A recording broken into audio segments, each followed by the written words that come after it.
The Galactic Empire's ultimatum arrived in the dead of night, an ominous transmission that bypassed Earth's firewalls and commandeered every broadcast channel.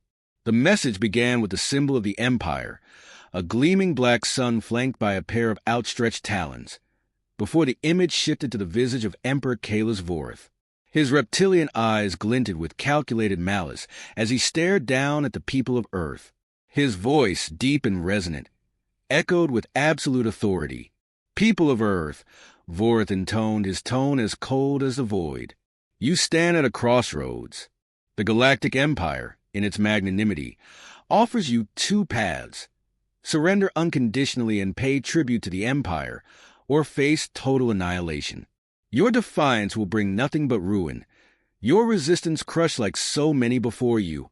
The transmission looped continuously, blanketing Earth in an inescapable pall of dread. Cities paused, their bustling life arrested by the weight of the message. In the United Defense Council's underground command bunker, General Nathaniel Hudson watched the broadcast with simmering fury.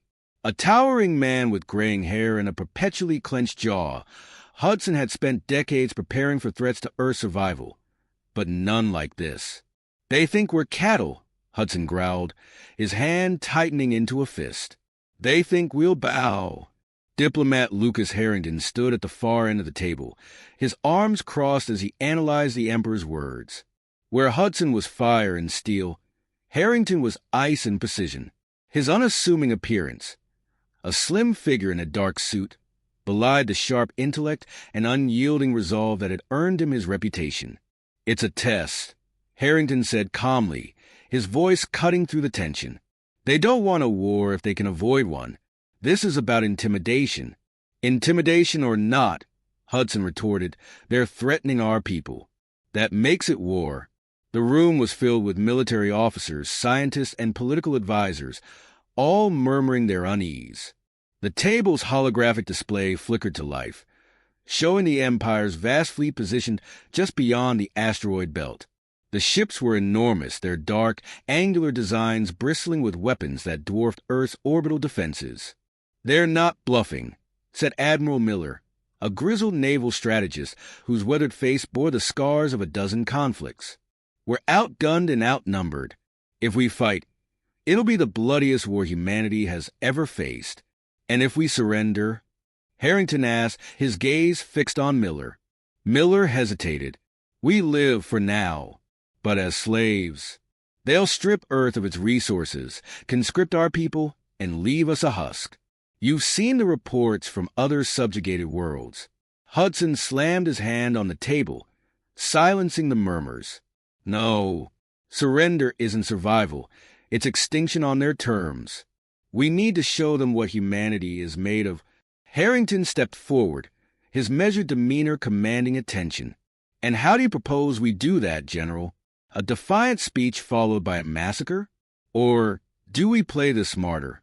A tense silence hung in the air as the two men locked eyes. It was Dr. Susie Moreau, the head of Earth's Strategic Intelligence Division, who finally broke the silence. "We need a response, and we need it now. The Empire won't wait." All eyes turned to Harrington.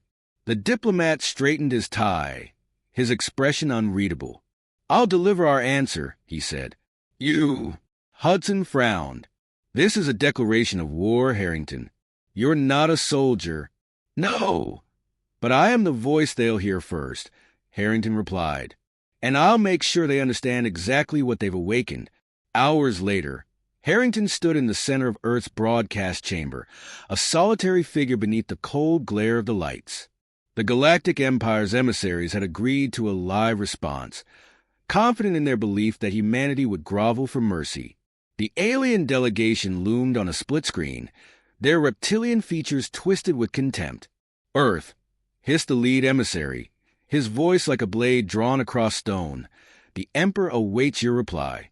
Choose wisely." Harrington took a step forward, his face calm but resolute. "We've deliberated," he began, his voice steady, "and we have only one word for your Emperor." The emissary's slitted eyes narrowed. "Speak, then, and seal your fate." Harrington's lips curled into the faintest smile. "We will destroy you pigs. The words echoed through the chamber, a deliberate and defiant slap to the Empire's arrogance. The emissaries froze, their expressions shifting from shock to fury. Before they could respond, Harrington continued, his voice rising with uncharacteristic steel. You come here with threats, demanding submission, thinking we'll cower before your fleet. But humanity doesn't bow. You want our tribute? You'll get it in the form of fire and steel. You want surrender? You will find only resistance. The broadcast cut abruptly, leaving the galactic emissaries in stunned silence. In the command bunker, Hudson let out a bark of approval, slapping the table. Now that's a declaration. Harrington turned away from the camera, his heart pounding. The die was cast. Behind him, Earth's leaders erupted into a flurry of activity, preparing for the storm that was sure to come. The Empire had demanded humanity's submission. Instead, they had awakened its fury. The Galactic Empire's response was swift and brutal. Within hours of Lucas Harrington's defiant broadcast, their fleet shifted closer, dark behemoths gliding ominously toward Earth orbit. The skies above humanity's cities seemed darker, weighed down by the looming threat of annihilation. Inside the United Defense Council's underground bunker, the atmosphere was electric with urgency. Every second counted now. General Nathaniel Hudson stood at the center of the command room, his commanding presence a rallying point amidst the chaos. His voice cut through the clamor like a blade. We don't have the luxury of time. They'll be coming at us with everything they've got. We need to be ready to hit back, harder than they ever expected. The room was alive with activity, holographic screens displaying Earth's military assets, strategies in development, and projections of the Empire's next moves. Harrington, standing nearby, watched in silence, his earlier bravado replaced by a grim determination. His words had set this chain of events in motion, but it was Hudson and his soldiers who would determine if humanity survived. Captain Stephen Steele, leader of Earth's elite Special Operations Unit, entered the room, his every step exuding confidence. A man of action and few words, Steele was the epitome of human resilience. His sharp eyes scanned the holograms as he approached Hudson. We've identified weak points in their logistics, he said. If we can disrupt their supply lines, we might slow them down long enough to prepare a proper counterattack. Hudson nodded. Good. I want your team on it immediately. No mistakes, Steele.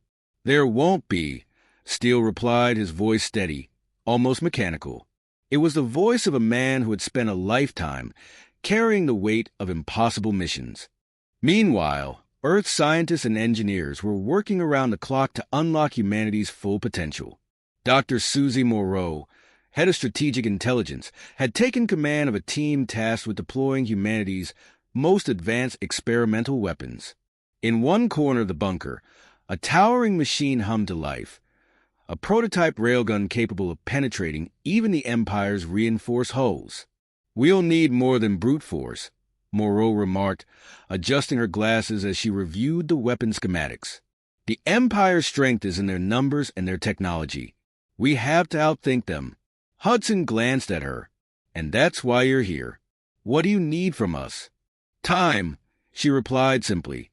Time was the one thing humanity didn't have. While Moreau and her team worked furiously to complete their projects, Steele and his operatives launched their first mission. Under the cover of darkness, their stealth ship departed Earth, heading for an Imperial forward base near Jupiter. Steele's team was small but formidable, every member a master in their field. They operated like ghosts, slipping past the Empire's patrols undetected. Upon reaching the base, Steele led his men through the labyrinthine corridors with practiced ease, their silent movements a testament to their discipline. The operation was swift and efficient. Explosives were placed at key points, targeting the station's power grid and supply depots.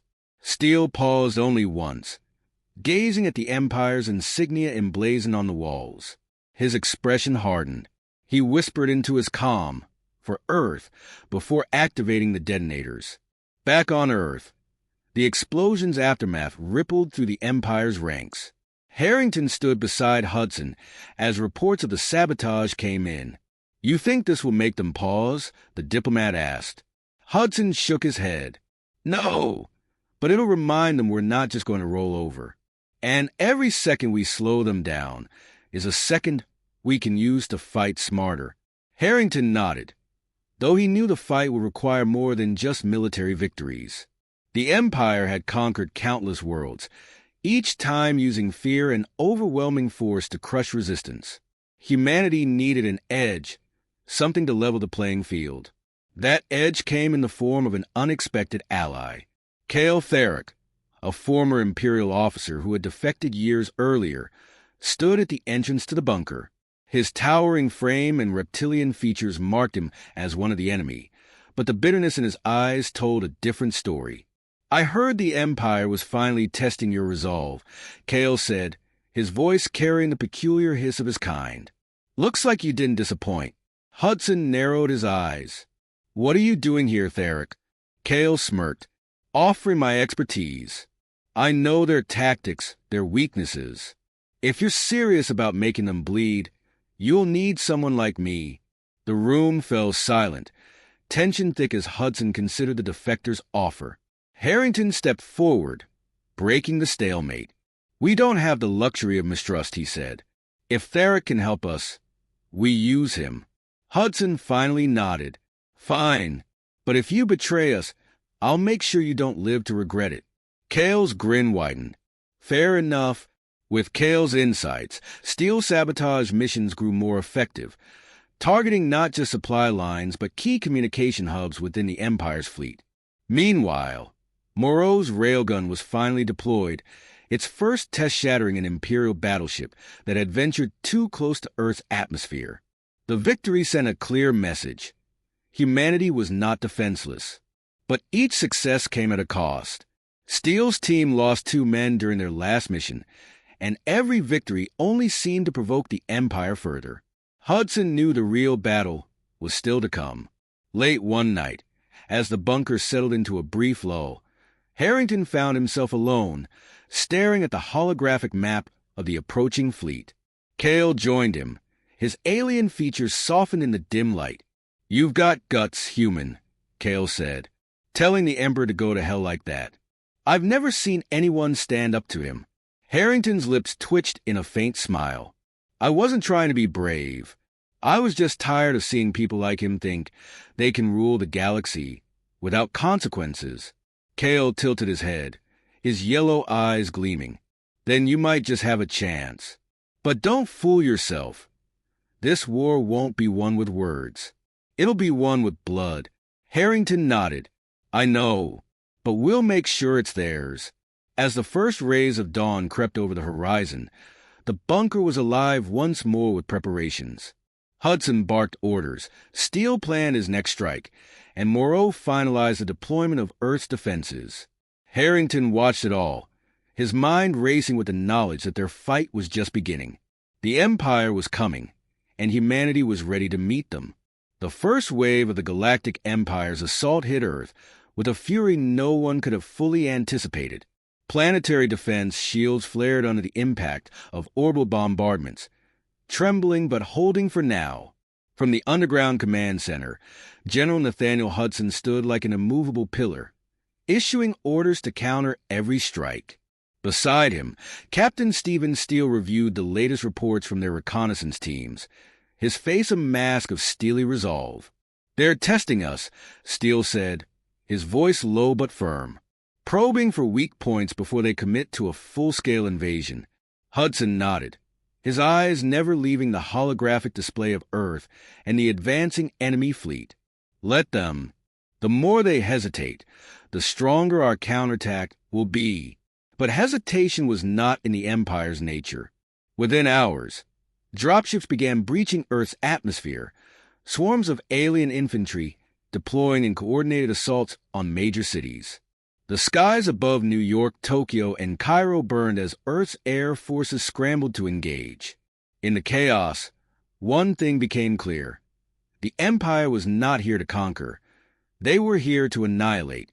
Harrington stood at the edge of the command room, watching the unfolding carnage with a sinking heart. He had spent years navigating political minefields, but this was a different battlefield altogether. The weight of the consequences pressed heavily on his chest. As he turned to Hudson, his voice wavered only slightly. "What's the plan, General? Because if we don't turn this around soon, there won't be an Earth left to defend." Hudson looked at him, his expression unyielding. "We're holding the line. Steele's teams are already deploying to critical zones. And Dr. Moreau has something that might just give us the edge we need." The mention of Moreau piqued Harrington's curiosity. He followed Hudson to a smaller, reinforced chamber where Dr. Susie Moreau stood amidst a flurry of technicians. At the center of the room was a device unlike anything Harrington had ever seen, a sleek, metallic sphere humming with latent energy. "This," Moreau began, gesturing to the sphere, "is our last resort. An experimental EMP device capable of neutralizing electronics across an entire hemisphere. If deployed correctly, it could cripple the Empire's ground forces and give us the opening we need to push back. And if it's deployed incorrectly?" Harrington asked, already dreading the answer. Moreau hesitated, her sharp features softening. "Then we'll disable our own systems as well. It's a gamble, but one we may not have a choice but to take." As the device was prepared for deployment, Steele's team was sent to secure its delivery point deep within enemy-occupied territory. The mission was perilous. The Empire's forces were entrenched, their advanced technology overwhelming Earth's defenders at every turn. Steele's unit, reduced in numbers but unbroken in spirit, pressed forward through a gauntlet of gunfire and chaos. The turning point came in the shadow of Mount Adiron, a rugged range that had become a key battleground. Steele's team was pinned down, outnumbered and outgunned. Alien war machines advanced relentlessly, their cannons tearing through cover like paper. As the situation grew increasingly dire, Steele's comm crackled with a familiar voice. "This is Cale Tharick," the former Imperial officer announced. "I'm bringing reinforcements. Hold your position." True to his word, Cale arrived moments later at the head of a small but deadly force of human-alien defectors. They struck the Empire's flank with precision, creating just enough chaos to give Steele's team the opening they needed. Together, the two groups pushed forward, their combined strength turning the tide of the battle. When Steele finally reached the designated location, he and his team worked quickly to deploy the EMP device.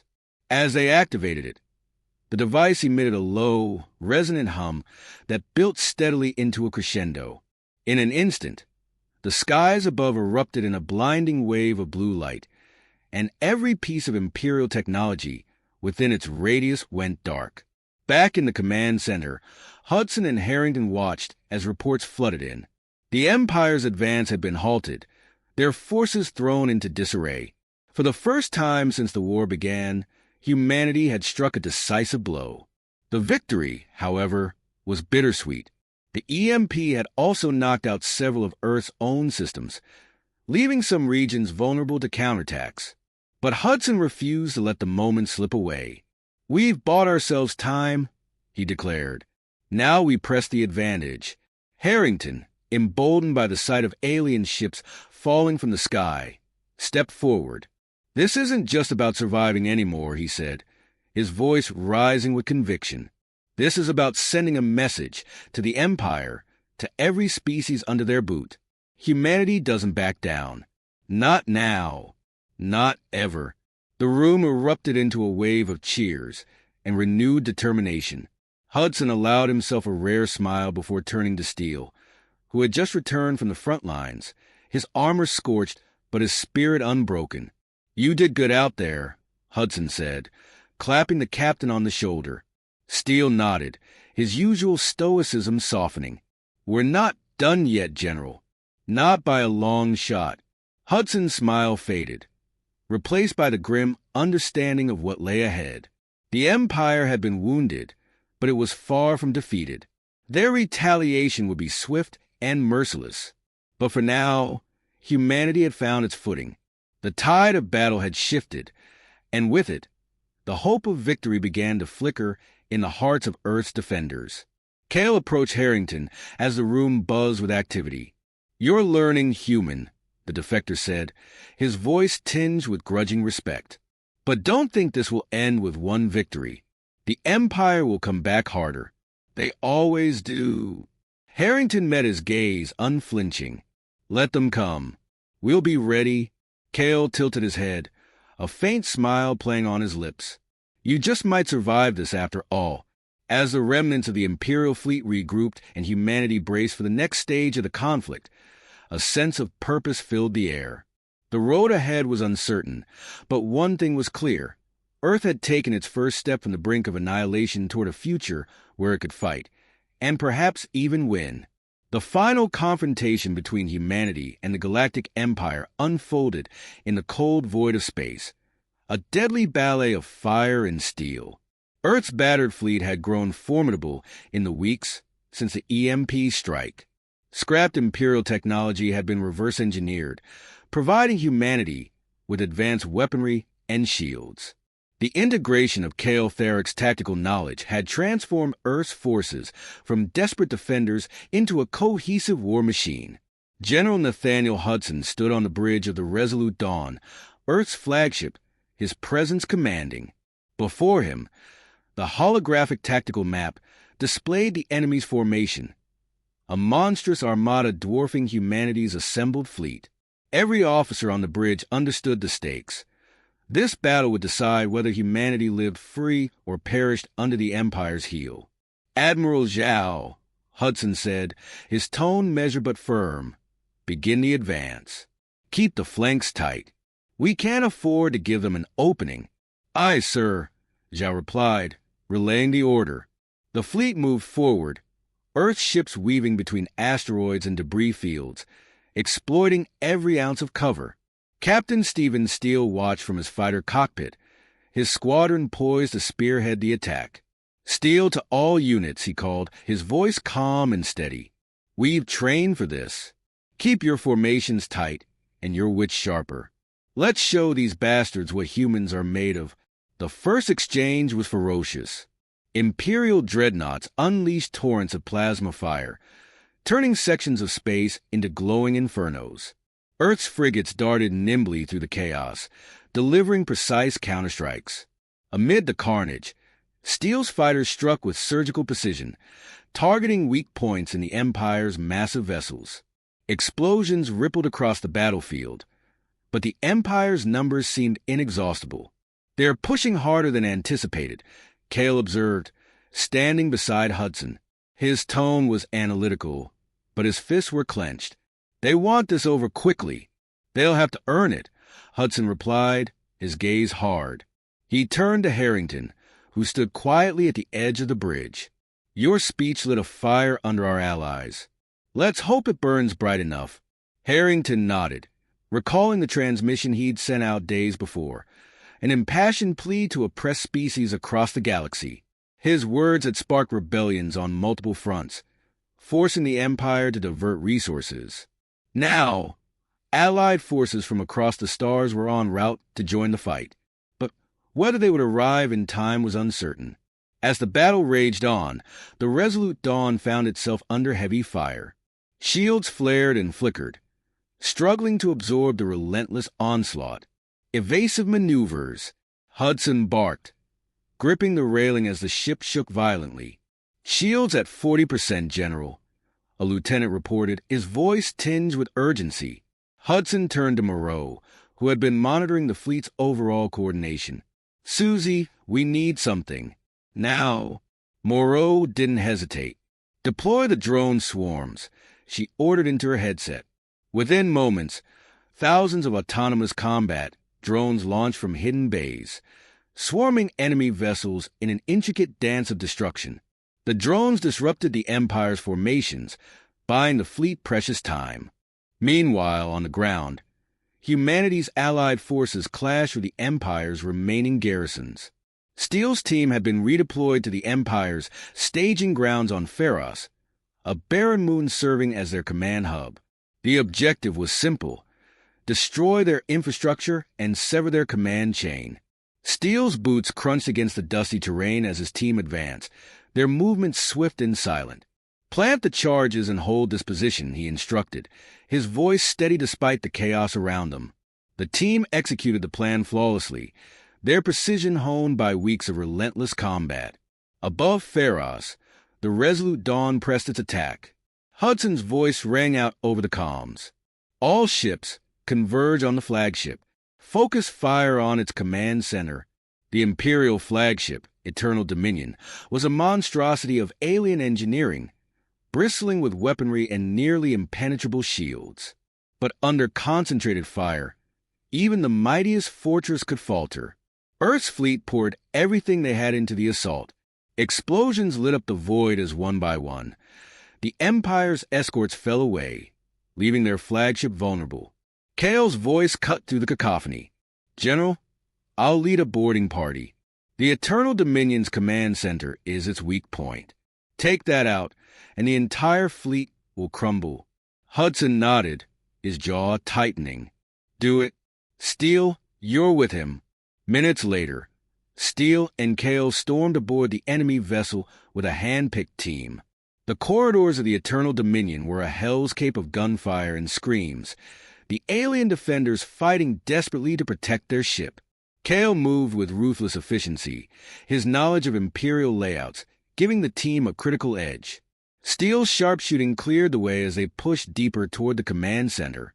When they finally breached the command room, the Imperial Admiral stood waiting, flanked by guards, his cold, calculating eyes locked onto the intruders. "You dare defile the heart of the Empire," he sneered. Kale stepped forward, his voice a growl. "The Empire's heart is rotten.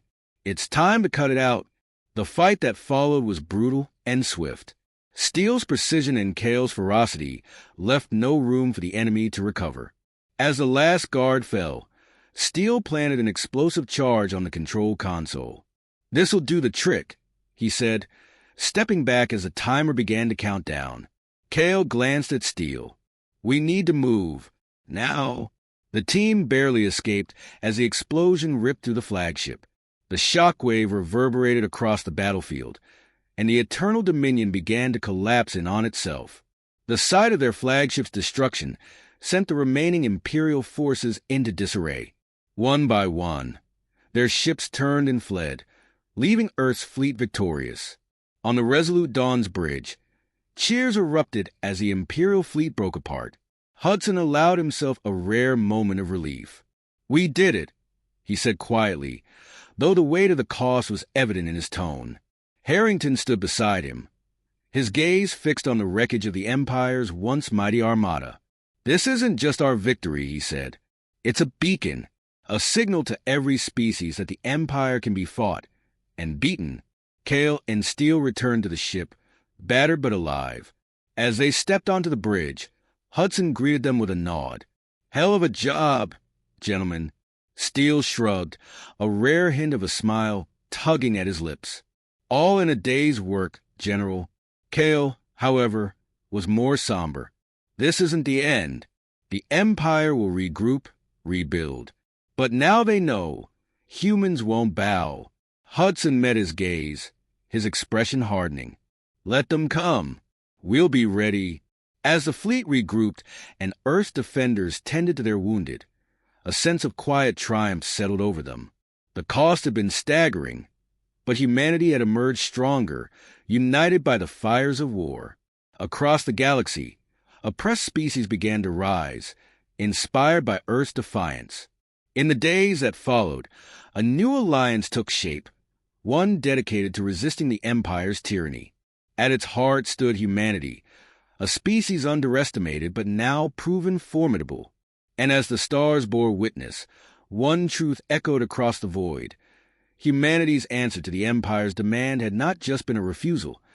It had been a declaration of war, one they intended to win.